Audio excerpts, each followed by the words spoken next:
కావలి చరిత్రలో ఎప్పుడు లేదు. చాలా జరుగున్నాయి కావలిలో, అంతకుముందు కూడా ఎప్పుడు లేదు. ఆయన ఎక్కడో ఉండి వీళ్ళ చేత నడిపించేది ఏందో, మీడియా వాళ్ళ వల్ల నడిచేది ఏదో నాకు అర్థం కావాలి. అదొక సంస్కృతి అయితే, తెలుగుదేశం పార్టీ నాయకులు పాపం జెండా మోసి దీనికోసం త్యాగం చేసి ఒక ఆయన మాలపాటి సుబ్బానాయుడు అని దీనికోసం టికెట్ త్యాగం చేశాడు. అతనికి విలువే లేదు, ఆయన ఈ ప్రాంతానికి కూడా రావడానికి లే. ఇప్పుడు ఇంకొక నాయకుడు మన్నవ రవిచంద్ర, ఆయన కోసం కాలికి బల్బం పట్టుకొని రాత్రి బగలో తిరిగాడు. ఆయన రాత్రులు నిద్రమాలు కొనుక్కొని తిరుగుతున్నారు. ఏందన్నా అంటే మా పార్టీ గెలవాలా, మేము గెలుస్తామని అంత కృషి చేసినాడు. ఆయన్ని పక్కన పెట్టు, ఒక సామాజిక వర్గాన్ని, ఒకే ఒక సామాజిక వర్గాన్ని ఉద్దేశపూర్వకంగా దూరంగా పెడుతున్నాం. ఆ సామాజిక వర్గపు ఓట్లతోటి గెలిచి, వాళ్ళ ఓట్లతోటి గెలిచి వాళ్ళని దూరం పెట్టడం ఏ సంస్కృతి? అదేవిధంగా ముసులు చాలా పెద్ద అయినా, మేము కూడా పెద్ద అయినా బాగున్నాం అంటుంటాం.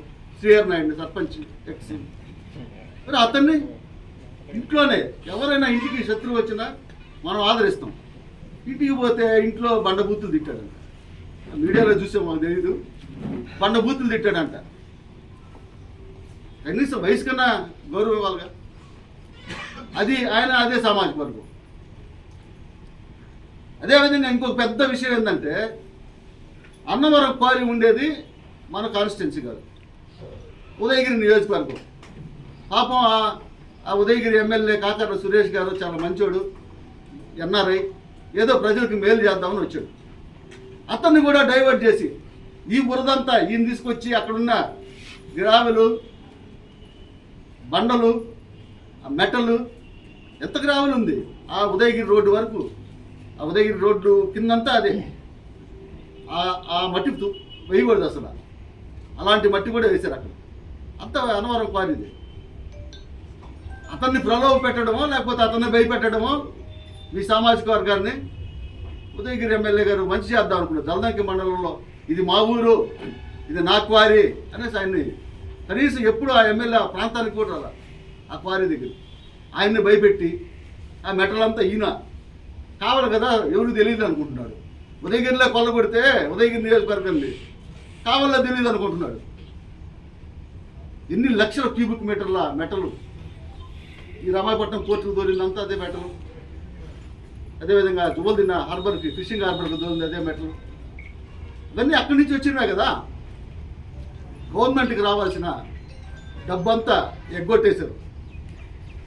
ప్రభుత్వ ఖజానాన్ని మీరే ఖాళీ చేస్తున్నారు. చట్టసభల్లోకి పోయి ప్రజాప్రతినిధులు మేము ప్రజలకు మేలు చేస్తాము, వైఎస్ జగన్మోహన్ రెడ్డి కంటే ఇంకా ఎక్కువ మేలు చేస్తామని బీరాలు బలికి ఈరోజు ప్రజల్లో చులకన అయిపోయారు మీరంతా. ఇలాంటి చౌకబారు రాజకీయాలు, చౌకబారు ప్రకటనలు, నీచ నికృష్టమైన రాజకీయాలు, ఈ టక్కు టమారా గజకర్ణ గోకుల విద్యులన్నీ చూపిస్తా ఉన్నారు. చూసాం నిన్న మీడియాలో బలబలబలబలాడిపోతున్నారు. ఏందో వాళ్ళ ఇళ్లలో నిజంగా వాళ్ళ కుటుంబ సభ్యులు ఏమన్నా చచ్చిపోతే కూడా అంతలా బాధపడరేమో, అంత బాధపడుతున్నారు. ఏం జరిగిందో ఏందో అర్థం కావట్లా. వాళ్ళందరికీ కూడా అర్థమయ్యేటట్టు చెప్పగలం. మేము కూడా కొద్దిగా హుందాగా వ్యవహరించండి. కావలి చాలా ప్రశాంతమైంది. ఆ జలదంకి నుంచి తీసుకొచ్చిన ఈ రౌడీయిజం పాలిటిక్స్, కిడ్నాపులు, ఎత్తికేయడాలు ఇవన్నీ వద్దు. మంచి మంచి సంస్కృతిని పెంపొందిద్దాం. కావల్లో ఒక స్నేహపూర్వకమైన వాతావరణం సృష్టిస్తాం. కానీ కార్యకర్తలకి గొడవలు పెట్టేసి ఎక్కడో కూర్చొని మీరు కొట్టుకోండి. ఒక్కొక్కడు వాడి భాష, వాడెవడో ఒకడు మాట్లాడుతున్నాడు. వాడిది నాలుక లేకపోతే ఏందో తెలియట్లా, నిజమైన భాష మాట్లాడుతున్నాడు వాడు. ఎవడలే డీకే గారు, వాడు ఇష్టం వచ్చినట్టు మాట్లాడుతున్నాడు. అలాంటి వాళ్ళందరూ కదా ఒళ్ళు దగ్గర పెట్టుకుని ఉండాలా. మాట్లాడి అంతకంటే చాలా చక్కగా మంచి భాష మాట్లాడే వాళ్ళు ఉన్నారు. మా పర్సన్ వాళ్ళందరూ కూడా మాట్లాడుతున్నారు. ఏ ఇబ్బంది ఏం లే, మేము కూడా మాట్లాడగలం. కానీ మా నాయకులు అట్లా చెప్పలే. మాకు కొద్దిగా మంచిగా ఉండండి, సంస్కారవంతంగా ఉండండి, మర్యాదగా మాట్లాడండి. ఎప్పుడు మా ప్రతాప్ రెడ్డి ఎవరిని కూడా పుష్కరంగా మాట్లాడడం కానీ అలాంటివి ఏం చేయలేదు. మేము కూడా అట్లాగే ఉన్నాం.